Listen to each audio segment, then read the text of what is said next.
Alright, here's another cold start. Been sitting since about 8 o'clock last night. And it is... Whew. Not so happy about that at all. It was negative again last night. Blue haze is just coming out a bit there. Alright, so I posted a video about an all-on mod. I'll show you what I did.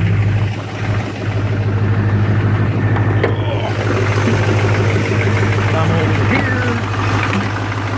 Okay, you can see my diode going into the 87 pin here, 87 pin here. And the little silver band is pointing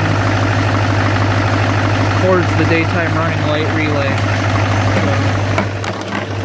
headlamp 87, daytime running lamp 87. And as you can see, my phone would autofocus. There you go. Daytime running lights are on with the headlights, and they are freaking bright.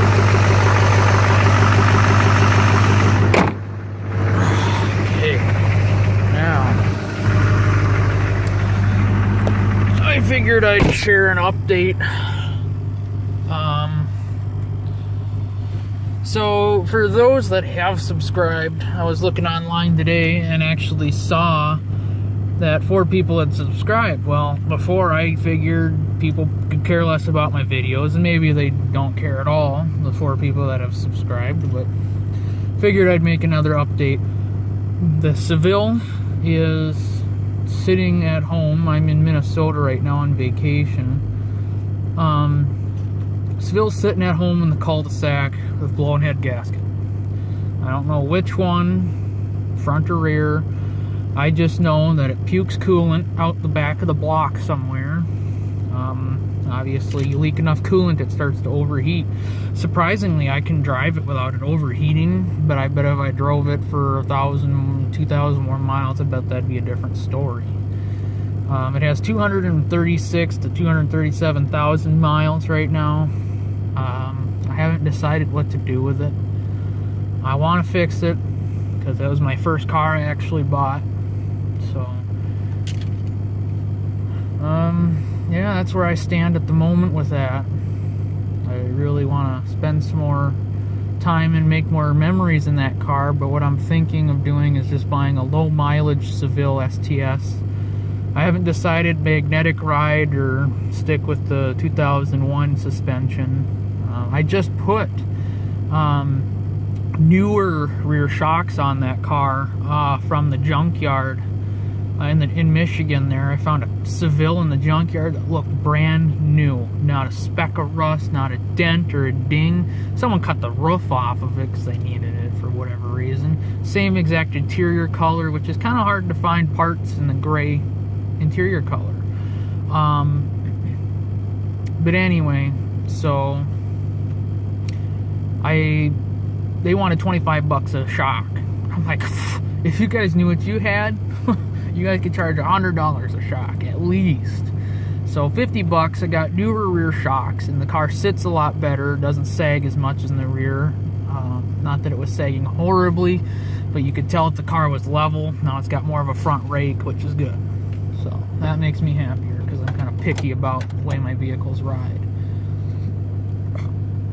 This baby here, 2001 Lb7, 218,728. I bought it with 210,5.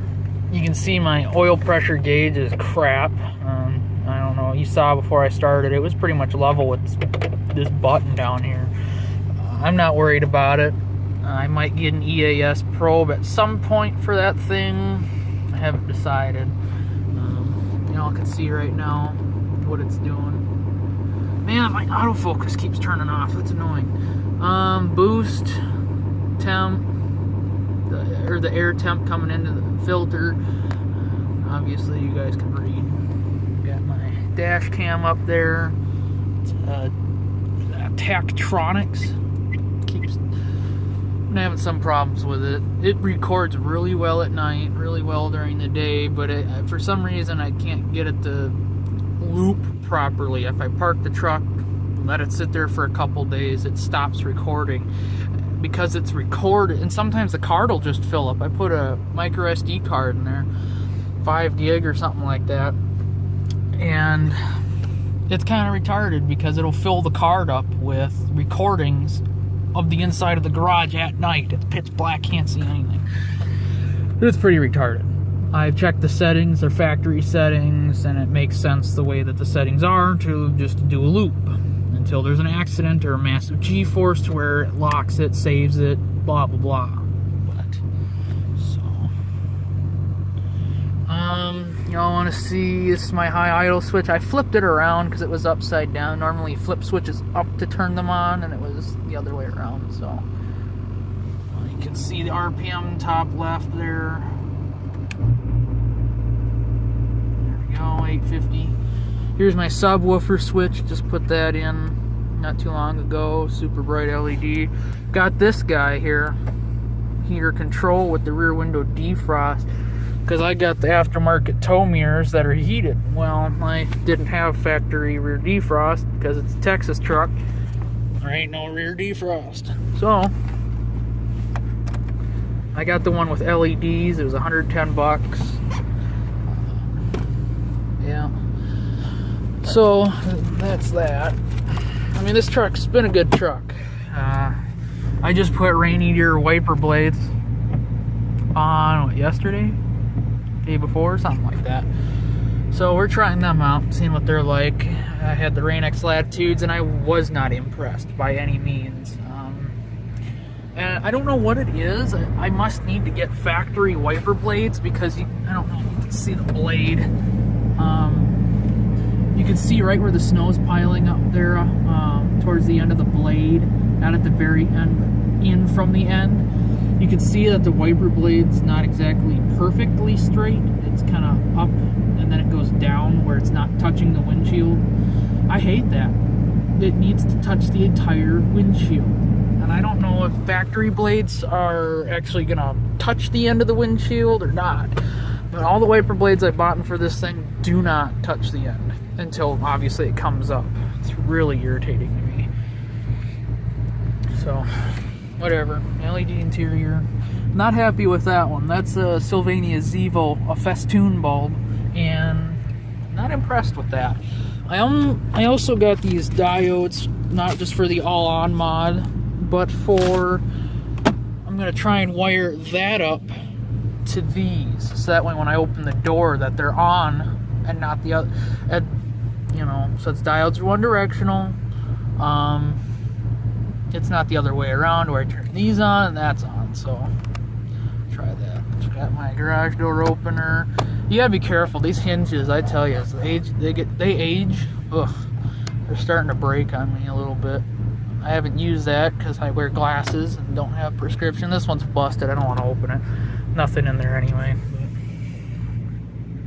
I want to get the factory fog lights. The dealership does sell the kits for them still. I was told it's like $400 and some. It's not as affordable as it once was, as the guy said, but $400 some, $500 with labor for them to install it and program the computer for the switch. But I'd love to get that.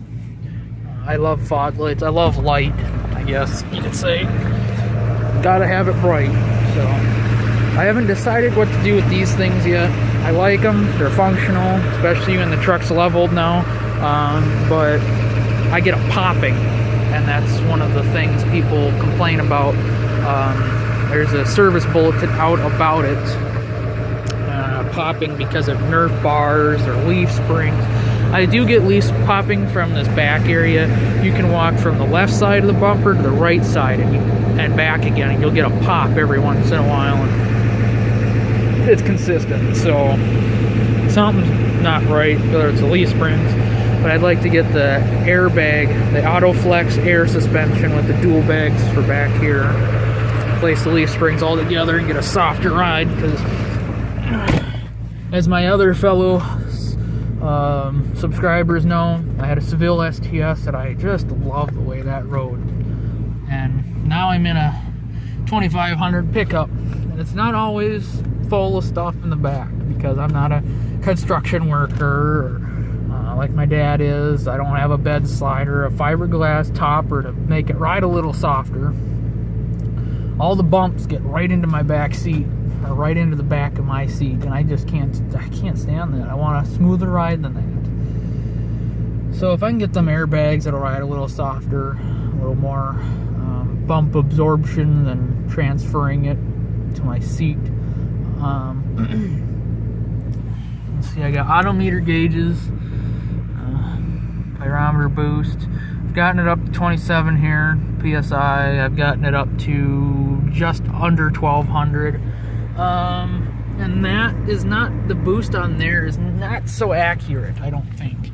I know it comes straight from the sensor, but this gives me my actual boost while it's happening, and it's Odometer. It's a big brand. I don't think it's uncalibrated.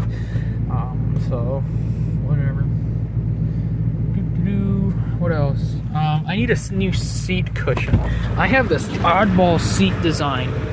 It's kind of hard to find. You can't get it from the dealer anymore, unfortunately. Yeah, don't think you can get it on eBay. I mean, I looked, but I've got this memory foam seat cushion. It's actually really comfortable. 25 bucks at Walmart, and it really helps. I wish it was the size of my seat, but whatever.